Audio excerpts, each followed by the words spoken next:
Hi, everyone. Welcome to our lovely panel today. Today, we're going to be talking about navigating digital futures of work with some of my favorite people.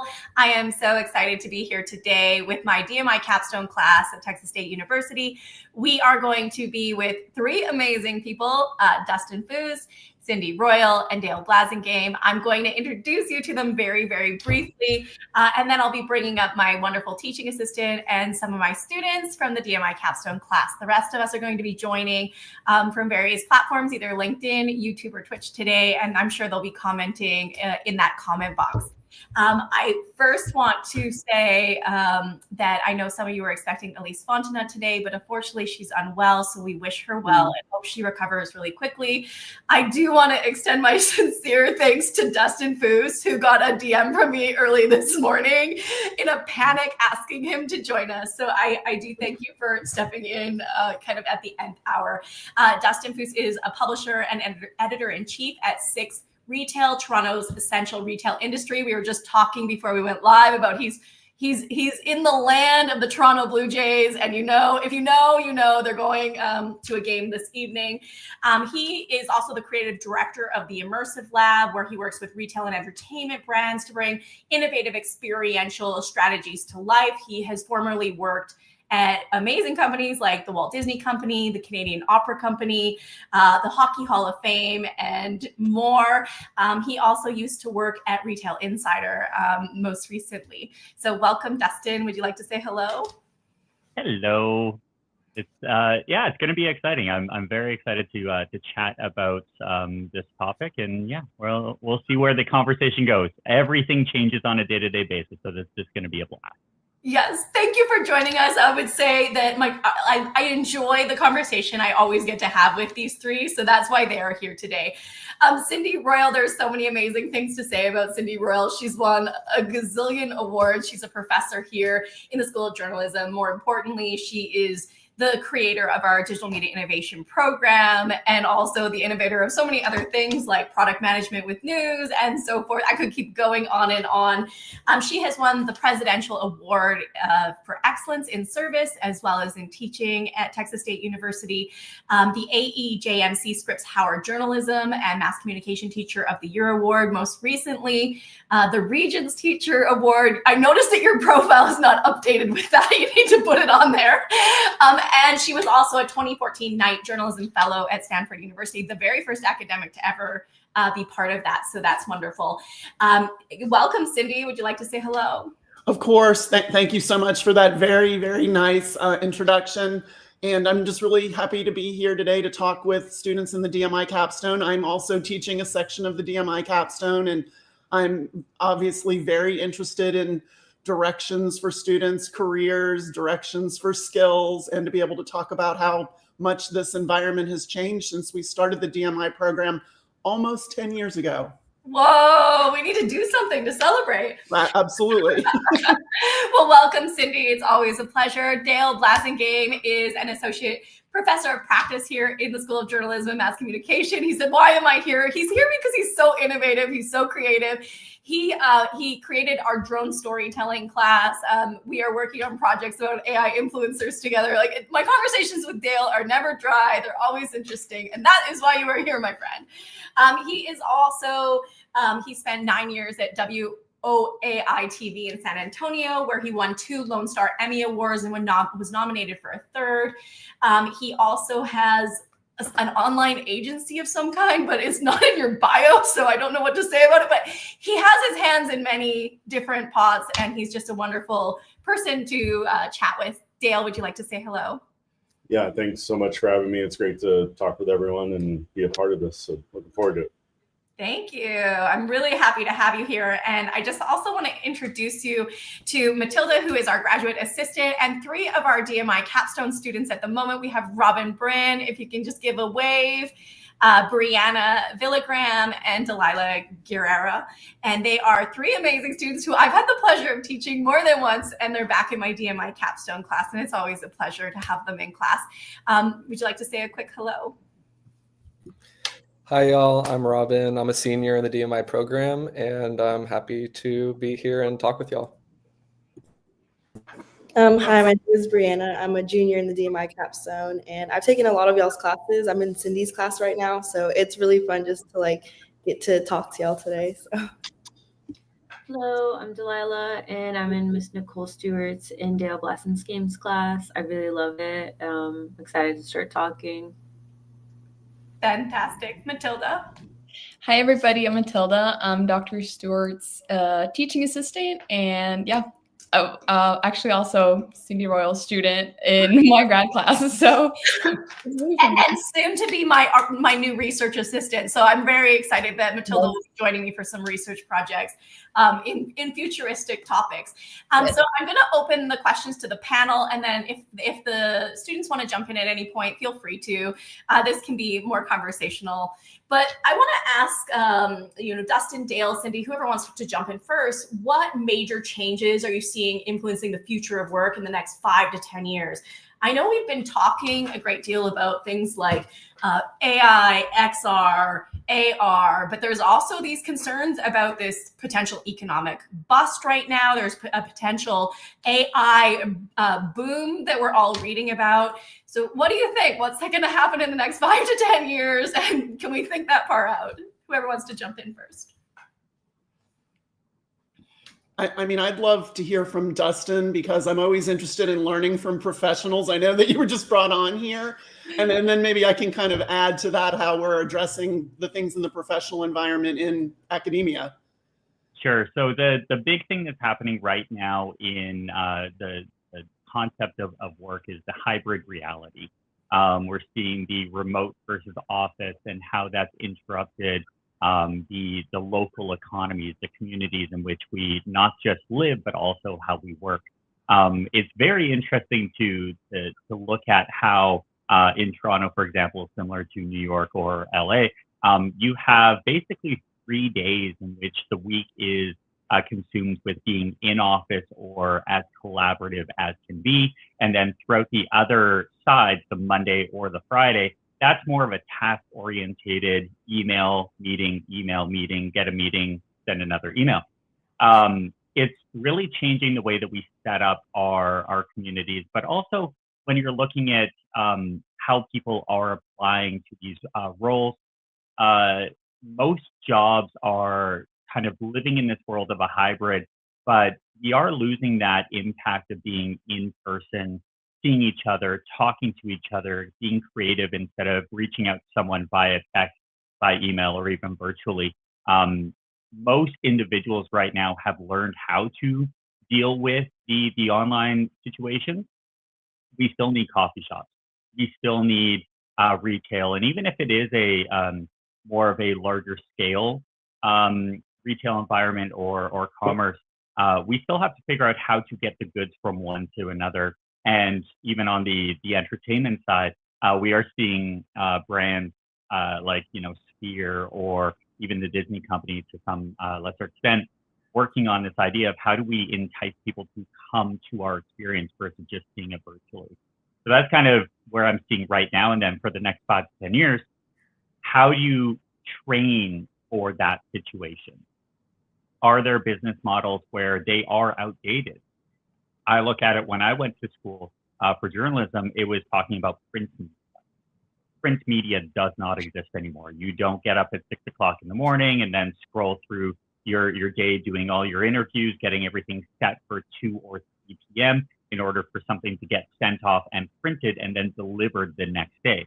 That doesn't work anymore. So the pattern is how are we building towards today and also training the next generation on how to be adaptable for work that we don't even know exists right now. Great. Thank you, Dustin. Cindy, would you like to jump in? Of course I would. There's so many things that you just said, Dustin, that have sparked an interest in me. You talk about being adaptable. Clearly, if we look at how the environment was 5 years ago, 10 years ago, when we started this program, we could not have really predicted where we are right now, particularly with the ways that generative AI has come along. But even simple things like Canva didn't exist 10 years ago. Figma didn't exist 10 years ago. So there are always new tools and new things that people have to learn. And so learning how to learn and being adaptable, I think, is really one of the foundational skills that we hope students get out of our program. And then you mentioned creating experiences and how print is not exactly what it used to be. It's really not the only skill that students need to have. They need to be able to understand how to participate in an environment of creating digital experiences. And I attended the News Product Alliance Summit last week, the first in-person meeting of that congregation of people who work in media, but recognize that product management is really the future of media. Very much like product management in a software company, but now creating those digital experiences requires unique skill sets that are really different than the original sort of reporting, editing skill sets. Those skill sets need to be viewed at the same level with the same authority and responsibility. It's not just like a sideline or a support tech team. And it was a really exciting event that there were 400 people who came. This community has more than 3,000 people in their Slack channel. So this idea of product management in journalism has grown from like, what is that? Right around the time of the pandemic to like this really growing, thriving, and what I found was a very mature conversation last week around strategy and hiring and all sorts of different things. And then even outside of news, I think digital product management is going to be the skill of the future. And that's really always what we've taught in our digital media innovation program. It is really a supportive product management degree that gives students a little exposure to coding, a little exposure to social media, exposure to data and analytics, and then this full idea of product thinking. And so those are the things that I think will support people going forward into the future, no matter what changes. It looks like Colton agrees with you both. And I know we've talked about agility and what it means to be agile most recently, but Colton says being able to adapt to these new technologies is essential to being successful in digital media spaces. And I think that that is something that we can all relate to in our own careers, is like you have to constantly be adjusting, refining, being reflexive, and then transforming to whatever's happening next.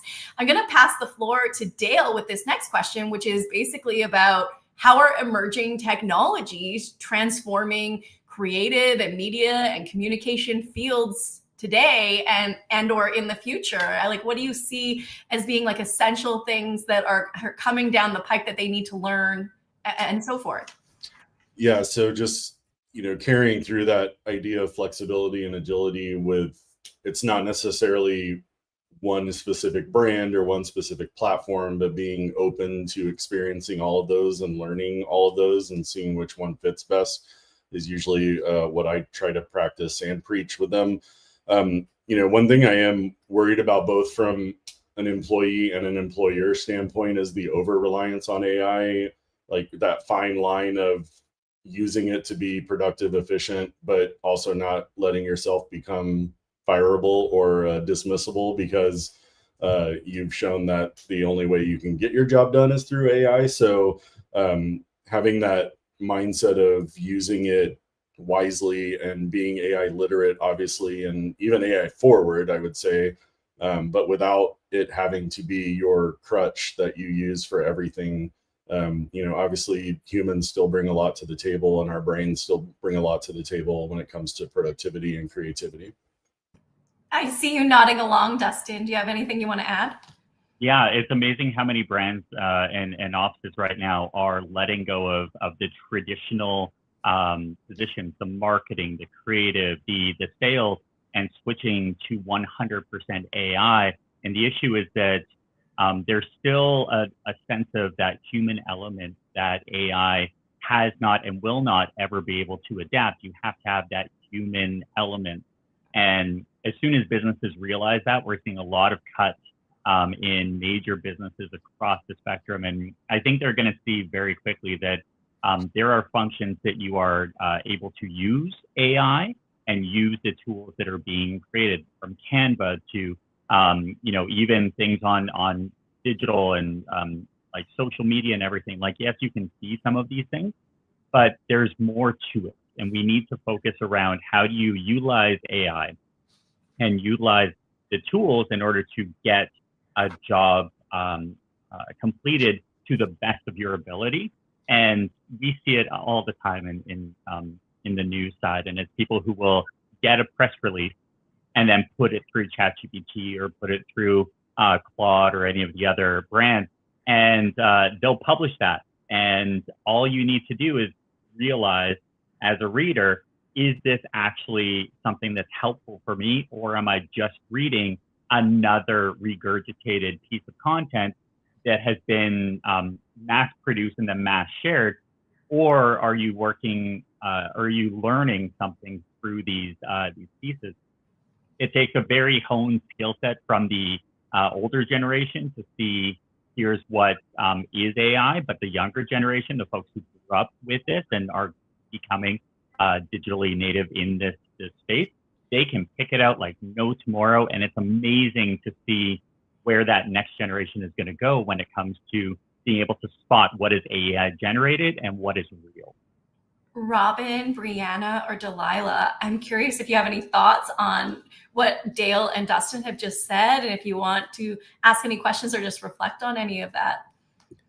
I just wanted to make a point on what Dustin said about how like the younger generation, Gen Z and like Gen Alpha are able to pick out AI and able to see it so much quicker. I mean, like one of the new rising AI companies, Sora through Meta, like the AI videos, honestly, there's been some where even like myself, I have to like double take, but it's that watermark that they have on there. I'm like, okay, that is AI. So it's going to be really interesting to see like the threshold to where even my generation is not going to be able to tell the difference. Because right now I feel like a lot of people are able to pick it out, or at least my age group can pick it out super quickly. But as it gets more and more advanced, it's going to reach a point where we're not going to be able to tell the difference, and like what that's going to mean for media and advertising and marketing and for all of that. I think is going to be really, interesting. So that's like caught my ear when you said that. Thank you, Robin. I could see you nodding along and thinking along. Brianna or Delilah, you hear a lot about these different skills that you are going to need. And when you think about something like artificial intelligence, how are you trying to preemptively kind of prepare yourself for the market, knowing that you need these skills? Or like what kind of like hard or soft skills are you trying to like put on the CV to make it look like I know how to do this and I can be adaptive and agile in this forever changing market? I mean, AI definitely is really helpful. Like in Cindy's class right now, we're creating data projects and all this stuff. And it's definitely helpful to like help you go through and see what kind of code you missed or messed up or anything like that. But it gets to a certain point to where it's like, okay, is it doing it for me or is it just kind of helping me out? So you kind of have to find that kind of balance and just see like, I have to learn this on my own. So it can be helpful, but you have to learn it on your own. So I think AI is definitely helping in a lot of ways, but taking over too. Thank you. Delilah, did you want to jump in at all? Yes, I wanted to talk about what Cindy Royal said about the DMI program, how it's like a little bit of coding, data analytics, journalism. I really appreciate that just because that's why I came to Texas State and took this major, because it's like a bit of everything, like understanding the fundamentals. So like when we started implementing AI, it was very helpful to know like the basics of like certain things. So I know like, oh, okay, so this is actually doing it correctly and this is actually wrong. It's telling me the wrong answer. So like I can actually verify it myself. So as mentioned, it's just finding that middle ground of not using it too much, like too dependable. It should be like your calculator. You should, need it when you need it, but like you don't need it for like the little things is what I'm trying to say. I like that analogy. I'm going to put this next question on to Cindy or Dr. Royal, and then I'll move over to the next question on my list, which is this one's from Colton. He says, do you think college students are too reliant on AI? And if so, how do you see that affecting our generation in the future? And I think there's like some nuance there that maybe we can, I don't know if we can unpack it all, but give it a go. I mean, that is a big question, and AI is on the forefront of everyone's mind. And first of all, everyone can call me Cindy. So I like what Brianna and Delilah said about knowing how to do it yourself and using AI to help you, particularly in my coding classes. Students need assistance, and I'm not available 24/7, but ChatGPT is. And so for them to be able to get assistance and help and feel confident in their ability to solve these problems on their own. It's just another tool.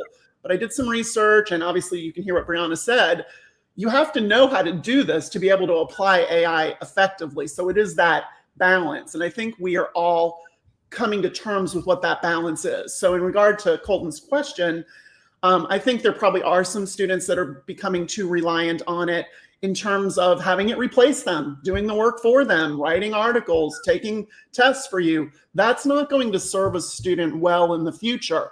But what is going to serve them well is how they're able to apply it to their projects, help them be more creative, help them solve problems. And then I think the key thing out of that is in an interview process, how they're able to maybe articulate the ways that they've used AI most effectively, and also to think critically about how they feel it did and how it's moving into the future. I think we have a lot of challenges as educators in terms of modifying the curriculum to reflect all the things that I'm talking about. And we're just, at the very beginning stages of that. But it's on us to really communicate that to students so that they are not too reliant on AI, but they know how to use it. It's not an either or. It's not like go all the way AI or don't ever use AI. There's like 1,000 different applications of it somewhere in the middle. And they're all going to be different in different disciplines, different jobs, different functions. There's going to be a lot of judgment that I think is maybe the key reason to go to college, is to be able to learn good judgment, critical thinking, and problem solving skills. Absolutely. Couldn't have said it better myself. We have some great comments coming in from the class. It looks like everyone's on YouTube today, which is fun. I hope people take the time to at least read over their AI responses to get and add their human touch to it so we aren't fully dependent on AI. I don't know about all of you, but it just bounces off the screen at me when it's just AI text. It reads differently and it has a particular cadence to it that is just not appealing to my ear, at least. Chloe says, agreed. I've noticed a lot of people have become heavily reliant on AI. It's definitely a great tool to use for additional help, but in moderation. When I walk around my classrooms, AI is open on everyone's screens. I don't shut it down. I want you to know that, but I think there's some great comments in here that kind of speak to, actually there's so many comments, I can't do all of them. But basically the gist of some of these comments is like, it should be a tool, not a crutch, just kind of going off of what Cindy said. I'm going to go to the next question, and maybe we'll go to Dale as the first one. And that is, will AI replace creative or digital roles? Or should it? Or is there any, thing in between? So is there a possibility that it's going to replace us, or is it only going to replace us if we let it? So I have two answers to that. One is it's already happening. So several agencies have already turned over full social teams to AI. And the question then becomes, what are the results? And I think there are way more downsides to that currently than there are positives. We have the question I would always ask is, as an agency, if you're turning over 100% of your creative work to AI, why is a company paying you a lot of money every month to do that when the company could just hire one person to do that on their own? So there's that element to it. But also the quality is not there. And at what point does social media, which already has a way out of whack noise to signal problem, at what point are we just going to turn on it? And it might already be happening to where it's no longer useful or enjoyable. I'm part of a partnership with ITAC where my social class is getting premium ChatGPT this semester. And in return, we're doing some surveys and student feedback from them. And in the workshop that we did where they were 100% responsible, or ChatGPT was 100% responsible for creating content for our client, the students all preferred their own personal content than ChatGPT's content. Now, that doesn't mean there wasn't pockets of it that was really good. And the students did say, oh yeah, I wish we would have phrased that a little bit better, or I really liked the way they wrote into that. But then it falls off the cliff very quickly in terms of the results. And so, is it going to get better? Of course, but it's definitely not there yet to turn over 100% of that. And again, I think it's a shame that there are agencies and people in general just doing that at this point. And that does concern me, to be completely honest. I want to jump off of what you've just said there, because I think we also have an ethical, professional responsibility to not infiltrate our informational ecosystems with a bunch of AI slop and crap. And that is happening. That's happening on Spotify, on Instagram, on YouTube. We're seeing it just take over everything. And at a certain point, we might not enjoy that anymore. I think we're on to Dustin. We have this great question from LinkedIn, which is, if we work with AI, like with coding, for example, how should we advertise ourselves specifically in the way where CEOs see that we are more valuable than just going through AI? I'm wondering if you have any thoughts on that. So you don't want to target CEOs. That's the first part of that. If you're trying to get attention of a company, of a brand, the CEO is probably not the person that you want to get in touch with in order to get a career or get hired. They're not looking after hiring. The person who's looking after hiring is looking at hundreds of thousands of resumes and trying to figure out how to find a single person for a single role. Becoming an influencer to influence CEOs without any experience or any insights outside of AI will not get you, the attention that you want. I think there's a sense of trying to figure out who your audience is. On LinkedIn, it's personal experiences. Here's what I learned. Here's how we're going to be able to adapt to it. I've been seeing it right now in the LinkedIn world, which is ghost jobs.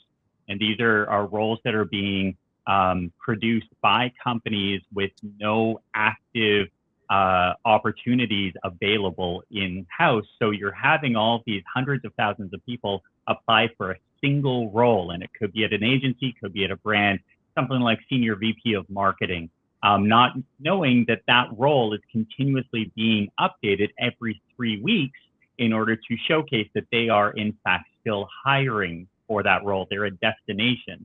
I think if you're looking at LinkedIn or Indeed or any of these roles, in order to get in front of the right people, you have to figure out who it is you want to, and then create content for that. But definitely don't, from personal experience, the CEOs have little to no real power over the direction of hiring. You should be focused on who is actually making those decisions, and then figuring out how to differentiate yourself away from the rest of the pack. But if everyone's using AI and ChatGPT to create the job postings, and then everyone's using ChatGPT in order to create the responses, it's a continuous circle that nobody will ever be able to get out of. The only thing that will get you out of it is by creating a personality. Thanks, Dustin. I'm going to read Beza's question, and then this links very closely to my next question. I'm going to pass the floor to Cindy when I'm finished this. So Beza says, I'm curious if relying on AI might change what employers expect from new grads. Do you think companies will assume we already know how to use AI tools effectively? And this kind of links to my question, which is, what digital skills or fluencies do students need to be preparing for now to be ready for that next step? And Cindy, you can answer that whichever of those questions, but I think they're very similar. Well, just a thought on the last question in terms of how you would position yourself in coding, for example, with in a job search. I think the portfolio is so key. So, just doing a certification that says, HTML, and you take a test and not being able to describe or explain what you did is not going to be as useful as having a portfolio item that you can discuss how you created it. And if you used AI in it, talk about the ways that you balanced AI with that. And so that's the skill that I think is being able to understand how you can balance between your own creativity and then the tools you use, whether the tools are the more traditional tools or something that's sort of cutting edge. So Beza is one of my students right now.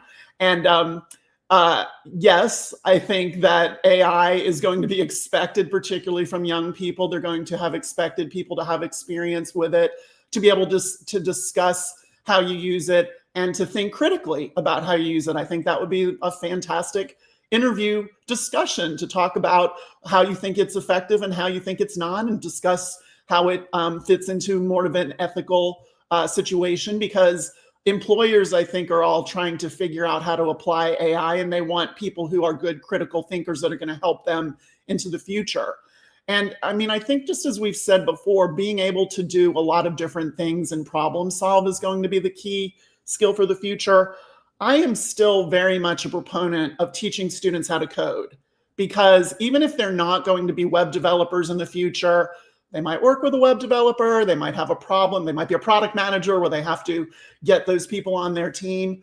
But even more so, it just gives you that problem solving ability. I think coding is fun. I think when something breaks, it's just an opportunity to show that I can figure it out, even if it's for myself. I like that yay when I got it to work. And that's the confidence that I want students to have. So it really is the language of the environment that we're in. And I think if you feel comfortable in that environment, that's important. The other skill is being able to work with data. And I think that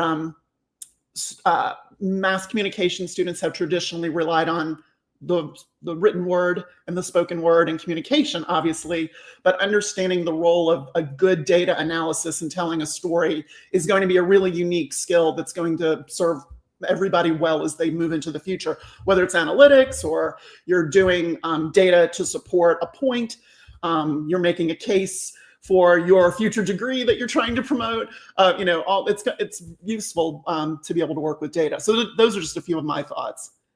Thank you. What other skills? Dustin, Dale, whoever wants to jump in. I think on the skill set, it's learning how to actually do a skill set. I think we're focused so much on trying to be a master of everything. And to Cindy's point, I remember watching a video by the late Randy Pausch, who talked about being good at something, it'll bring you to the table.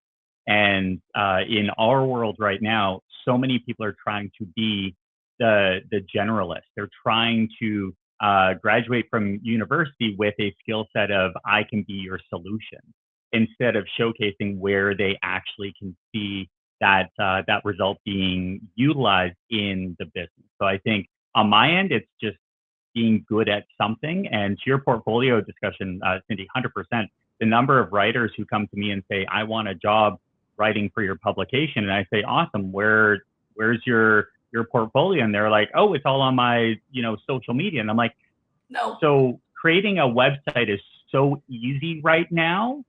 To create a blog isn't what it was back in the early 2000s. You can still get incredible traction without having to stress around stuff. So I think that was one skill set that I'm like, you got to be good at something and practice. Yeah, this is something we've been talking about a lot. They are developing their portfolios right now. And I've said, you might know a lot of things, but you can't present yourself as sort of like the jack of all trades, master of none. You kind of need to pick a lane and really push yourself forward with a story. And we will be doing a whole 50-minute live the week before Thanksgiving with a whole bunch of great people on portfolios. So I don't want to go too much into that today, but yeah, we are talking about portfolios a lot. Dale, anything else to add?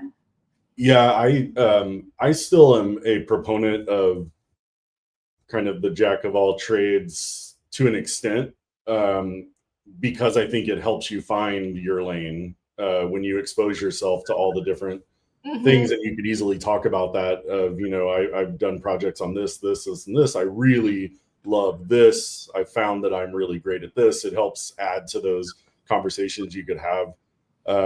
And then the last one I would add is still having people skills. I stress the importance of utilizing a team in the social media class. I always tell students, like, they think teamwork ends when college ends, and that is only when teamwork actually begins. And you will learn to appreciate having your team at that point and not having to do everything by yourself. And so having those skills of how to communicate with someone who you may not necessarily want to be friends with, how to get work done with other people, how to not push deadlines, things along those lines, I think are still incredibly valuable. So Dale and I both run our social classes like agencies, which kind of hits our background in, you need to be collaborative and you need to figure out how to work as a team. And I think the students here can all relate to that at some point or another. But So how is technology going to change collaboration, do you think, moving forward? And is there different ways that we're going to be collaborating, and like ways that we haven't even thought about potentially collaborating? To anyone. I mean, I can jump in briefly on that because I think some of the comments on the side have also alluded to using AI as a collaborator, and whether that should replace human collaboration. I don't think so. But I think that there are a lot of opportunities to use it for things like brainstorming. I know Dale's done a lot of work in terms of using AI for brainstorming. And one sort of aspect of that is using it for role playing. Tell the AI to be a thing and then interact with it so that you can practice it before you use it on a real human.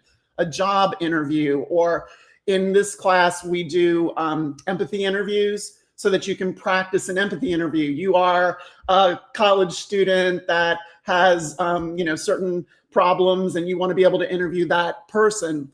I think that there's just the creativity that you can apply in using AI can give you so much practice and so much opportunity to do role playing.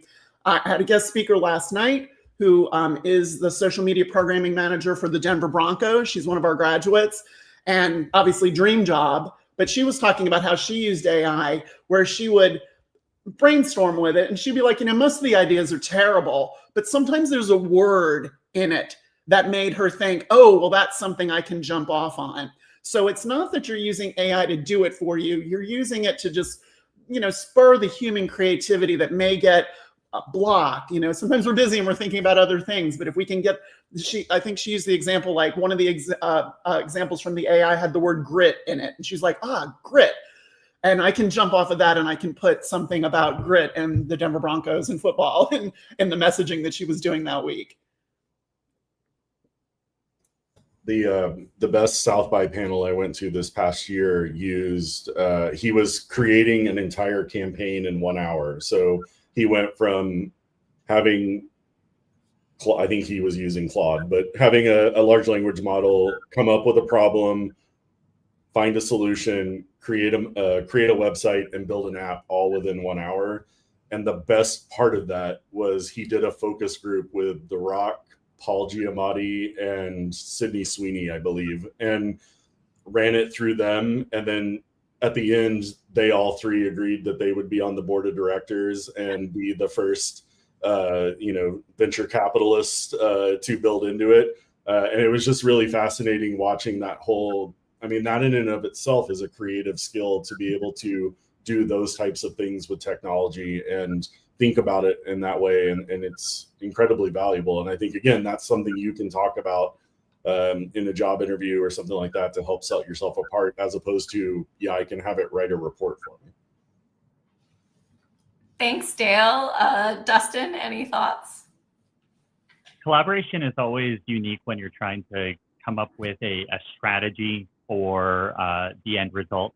You may think that you have an idea until you put out the problem into your network and you realize that collaboration is not just the end result, it's everything that goes into it. So in my world, with regards to retail and setting up stores and where things are at, you have to collaborate with your global partners to know what the industry is looking at versus what your own local community can achieve. Because with some of these organizations, you just don't know who your customer is. And so on this end, when it comes to collaboration, you always have to think about how you build something that's bigger, that's better, but using resources on a global scale. And I think the AI tools that are being created, not only that are in the market right now, but that are starting to really hit the dev, that's when things get fun. And we're seeing not just from images to videos to everything you can imagine, but we're starting to see the reintroduction of unique technology where back in the day when it was first introduced, like the Google Glasses or such, those were so out of date. But now with additional technology coming in, you're able to actually build something that's smaller, that's better, that's actually helpful. And that wouldn't have come if we're all living in our own silos. So I think the next generation is going to have such a unique position because they're starting with a head start. They just don't realize how much of an opportunity they have until they start collaborating with folks in other industries, because that's where the real conversations come. I'm so glad you brought up the Google Glasses example. I think wearables are a huge part of our collaborative future. And I think we're only just tipping the iceberg right now about what's possible. But I think people are going to be collaborating with their glasses and other wearables. I mean, we already do things with like a wearable watches. And the way we communicate with them through like this keeps me on track throughout the day. I can see what my next meeting is. But I think the glasses are definitely going to, they're not there yet. But I can see a future in where we could definitely be using them. I want to turn the floor to Robin, Brianna, and Delilah, because this panel is really about navigating digital futures of work. Like, what are the biggest concerns that you have right now for navigating that digital future?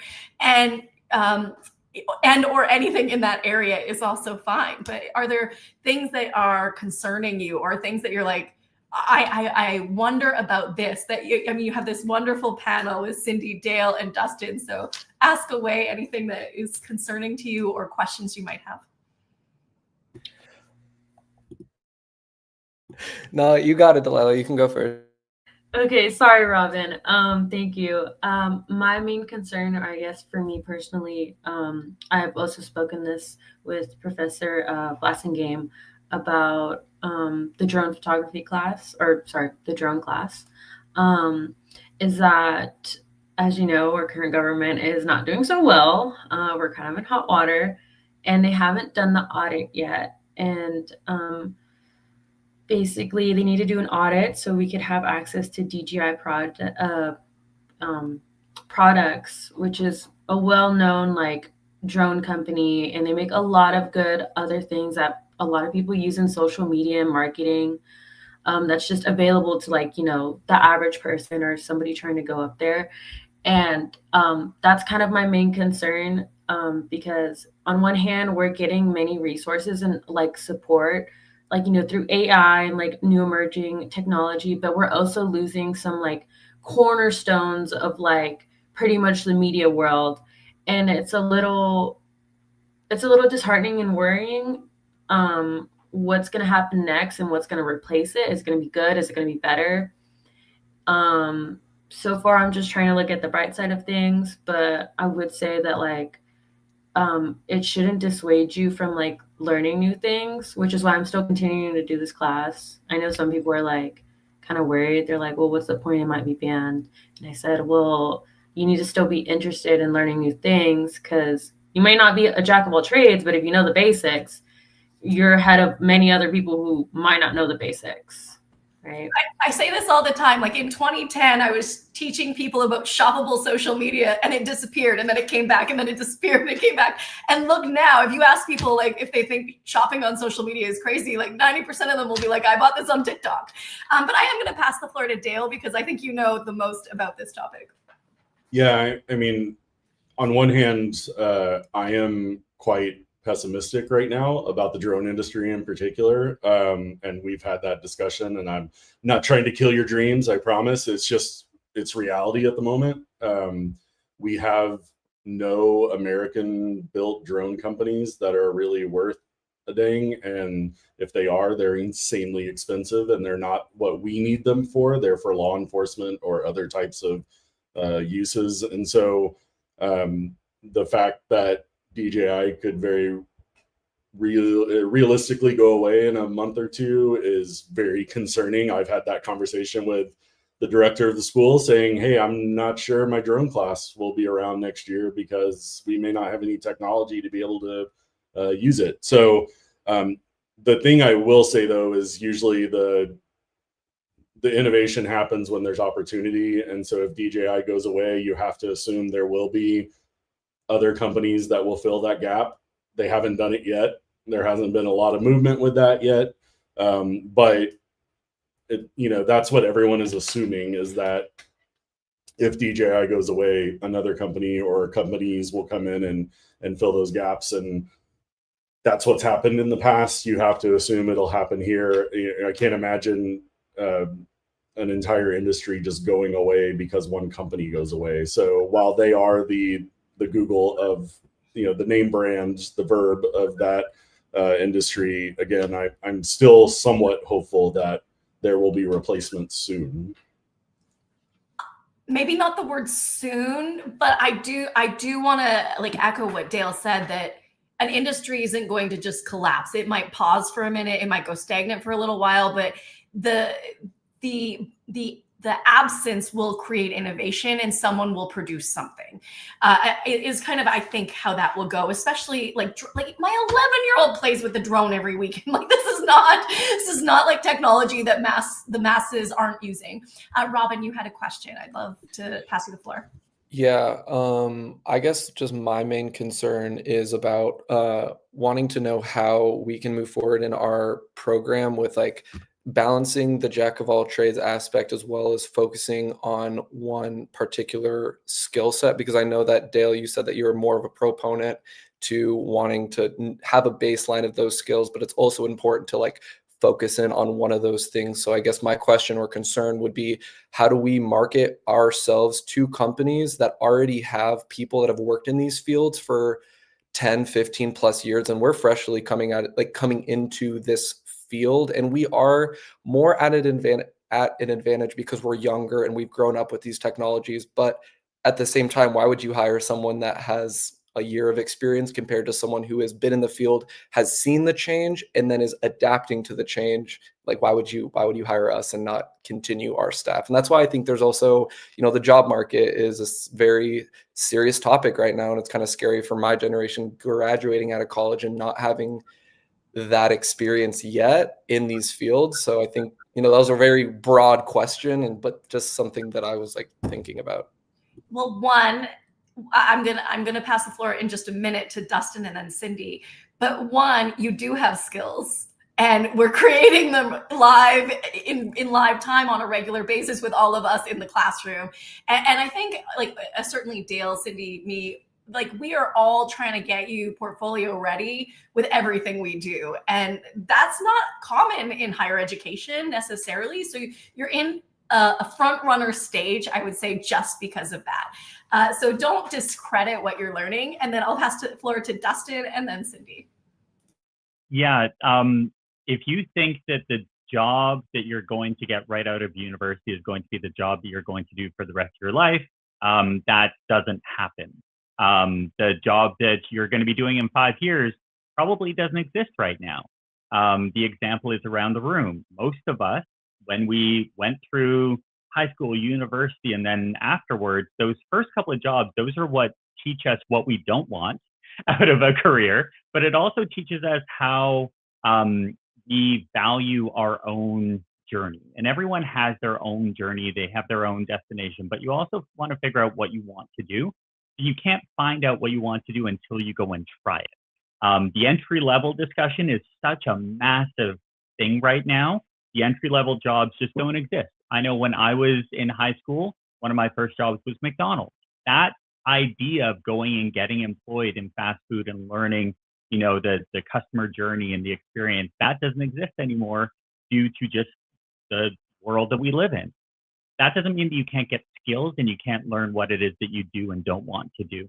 The general idea when you're in university is trying to figure out, here's what I'm good at, here's what I like to do, but it doesn't mean that you shouldn't cut off other opportunities to grow your own network in your own professional journey. But I know firsthand that, when I was a kid, I wanted to be a zoologist and live in that world. And then I found out that I was colorblind. Certain things you can't do in those elements. Everything that you're going through this journey, you have to know that you're not the only one dealing with it. We are all dealing with the black hole of jobs and, sending out resumes and trying to get an interview, and how do you deal with interviews when everyone's looking at the same AI generated stuff. We know that. It's just as soon as you realize that everyone else is in the same conversation, you just better yourself and learn skills in that time period, because you're not alone and it's a blip. It will change. People still have to get jobs. You still have to be able to afford your life. And that won't come by everyone just kind of sitting back and expecting that things will change on their own. Sometimes you do have to go out and find another opportunity.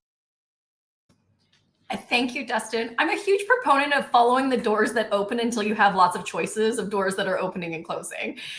And so even if that's like I was a waitress and a swim teacher, and like none of those things are on my CV now, but they all kind of gave me some foundational skills that I still use. Cindy. Oh my goodness. I mean, I've been doing this for a very long time, and I've had many jobs that helped me learn what I did not want to do in the future that has allowed me to become a college professor. One of the things that we talk about in my capstone is how you position yourself as a jack of all trades versus a focused skill set, is that you have to understand what they're looking for in the position that you're being hired for or being interviewed for.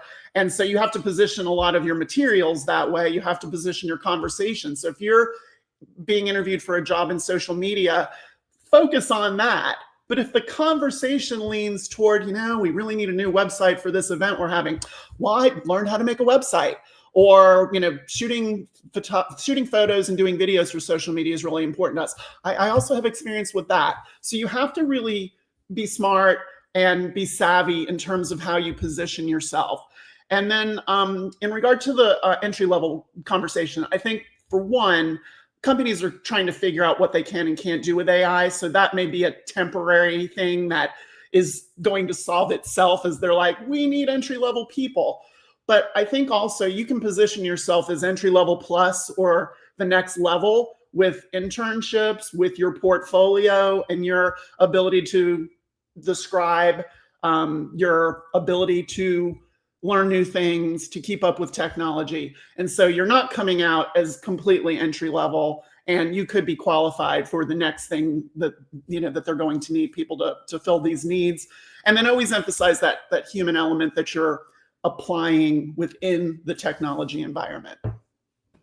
Thank you. We are out of time, but I do want to say thank you to the class for, I couldn't even pin 90% of what came in. So thank you for the great engagement. Thank you to Matilda for being here, and for Robin, Brianna, and Delilah for joining.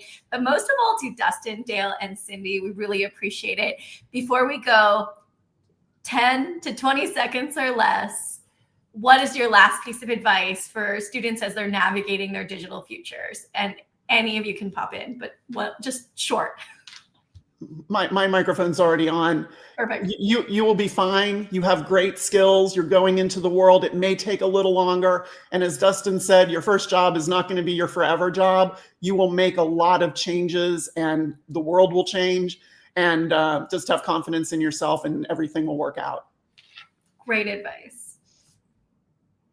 I just say be adaptable, grow your network. I'm a big proponent of keeping your options open, but growing your network and realizing that your next opportunity may come from a space that you may not even understand or figure out where your name came up. And it's basically because the future is in relationships and creating a well-established network from the ground up. The future has always been in relationships. I have known Dustin Fuhs since I was 16 years old, and we have kept in touch basically our entire lives. You need to keep in touch with people in order to be able to help each other. And I really appreciated that I was able to message him this morning. And it just happened that his name popped up on LinkedIn first this morning. And that's why he was top of mind. So I was like, okay, I'm going to message him. Dale, any last words for us? Dustin stole mine, but I will just say, be careful how you present yourself, thinking positively and seeing how you can add to an equation as opposed to why you shouldn't be allowed to add to a situation. And I need to follow my own advice when it comes to that. So always thinking about yourself positively and presenting yourself that way. Thank you so much. And special thanks to Dustin, Dale, and Cindy for such a wonderful hour. I've enjoyed this conversation immensely and appreciate your insights so much. Thank you for everyone who's watching, and have a great day. If you could just